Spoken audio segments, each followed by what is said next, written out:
ঘুম থেকে চোখ দুটো খুলেই দিয়ে দিলাম ব্লাড। অনেক দিন সুগার টেস্ট করা হয় না, 2 মাস হয়ে গেছে। সো আমার সুগার, থাইরয়েড, কোলেস্ট্রল কিছুই টেস্ট করা হচ্ছিল না। তো মা বললো যে আমার রিপোর্টের সঙ্গে সঙ্গে তোরটাও কর, তো শরীরটা তো খারাপ যাচ্ছে। সো আমি করাতে চাইছিলাম না, কেননা অনেক কষ্ট করে অনেক কিছু অ্যারেঞ্জ করা হয়, যেটা আমি চাই না নষ্ট হোক। সো আমার প্রত্যেকটা দিন মাথা ঘোরা, তোমাদেরকে তো বলি। তো যাই হোক, মার জন্যই মা বলেছে বলে করে নিলাম। মায়ের টেস্টটাও হবে আজকে। সো তারপরে রান্নাবান্না ঘরে চলে আসলাম, কারণ রান্নাবান্নাও করতে হবে।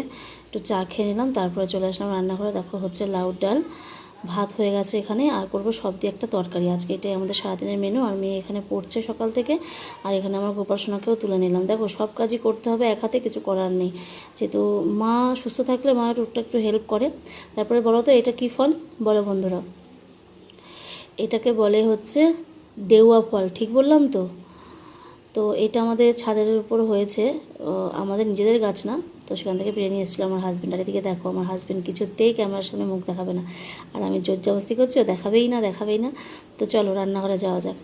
তো এখানে চলে এসেছি, পাঁচফোড়ন আর তেজপাতা সম্বার দিয়ে আমি বসিয়ে দিলাম পাঁচমিশালি তরকারিটা। আজকে এই তরকারিটা কিন্তু খুব ভালোভাবে করব, আর করেওছি খুব ভালোভাবে, সেটা তোমাদেরকে দেখাতে পারিনি। কিন্তু আমার হাজব্যান্ড নিজে মুখে বলেছে খুব ভালো হয়েছে, তো আমরা ভীষণ খুশি হয়েছি এই কথা শোনাতে। তো মেয়ে এখনও পড়ছে, দেখো সকালে খাওয়া দাওয়া করে উঠে মেয়ে এখনও পড়ছে। আর এদিকে মা সকালে খাওয়া হয়ে গেছে, ডিম সিদ্ধ, চা, এদিকে ভাত, সবটাই কমপ্লিট খাওয়া দাওয়া। তো মা এখন একটু শুয়ে রেস্ট করছে। আগের থেকে একটু মা বেটার আছে ওষুধগুলো খাওয়ার পরে, পোস্টের ব্লাডটা বন্ধ হওয়ার পরে।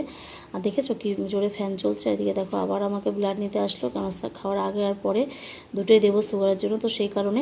আর এখানে সেটাই আর কি ডেওয়া ফলটাকে মাখা হয়েছে, আমার মেয়ে খাচ্ছে। আর আমার মা দেখো টক খেতে তো ভীষণ ভালোবাসে, কিন্তু লঙ্কা এখন অনেক খাওয়া কমিয়ে দিয়েছে।